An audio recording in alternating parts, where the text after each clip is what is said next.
officials are only woken out of their slumber once an incident like that which has just happened in Chennai, where a 6-year-old girl has been killed. They only wake up and act after an incident like that has taken place. We have a caller right now from Gurgaon on the phone line. Himanshu joins us. Himanshu, go ahead. Yeah, hi, this is Himanshu.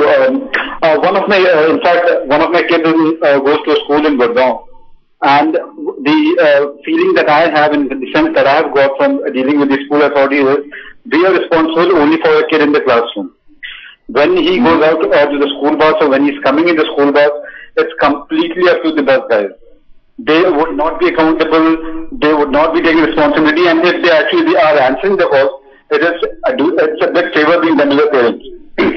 Valid point there, Himanshu. Valid point. We're going to put this question to Mohini Bindra. She's a principal of one such school. Madam, a valid point made by a very worried parent there, saying that every time they try to approach the school, the standard operating reply is, after the school, the kid is not our responsibility. No, ma'am, this is not correct. It is the responsibility of the school. If they are providing a transportation, it is the school's responsibility that the child is safely reaching home.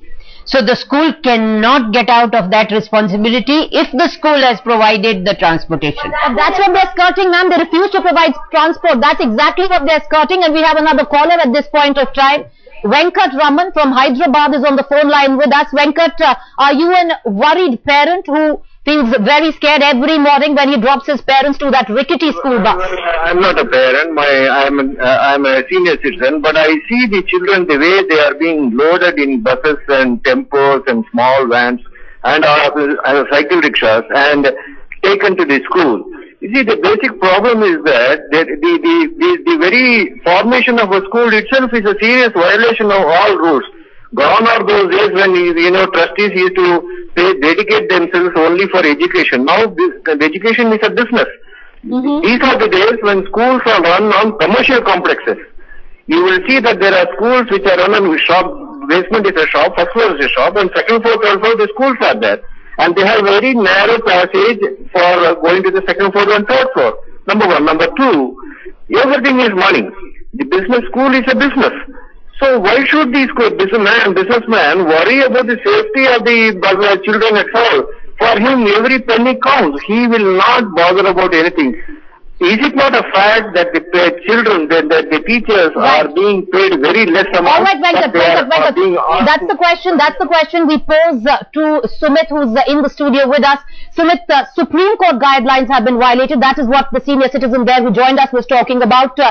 How do you, as somebody who's the president of the Parents Association, goes about something like that when you approach a school and you want to send your children to school? I think if any van is plying for XYZ school, it becomes the responsibility of the school, because when whether the first aid box is there or not, and moreover, I feel the Supreme Court guidance has to be more stringent. Like, if the putting even the bars won't help, the windows have totally closed, because kids are kids. They'll take their hands out. It could be for ice cream or for candy, okay, or in routine.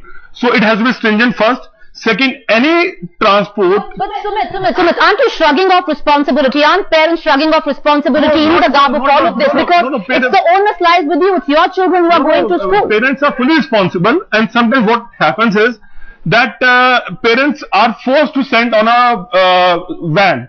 If the van guy... Why can't say in a Parents Teachers Association meeting, the parents get together and drive a point forth and say that this is not acceptable? It seems somewhere down the line they fall short because they feel they are going to face consequences from the school's account. Exactly. Here I agree with you. Parents are more concerned about the academics and the holistic development, but they should be more concerned about the safety of the kids. And on every PTA or open house, they should make it a point of the transportation problems. But they're not doing so. Joining us right now. I agree with you. I think they have been complacent. Here I agree.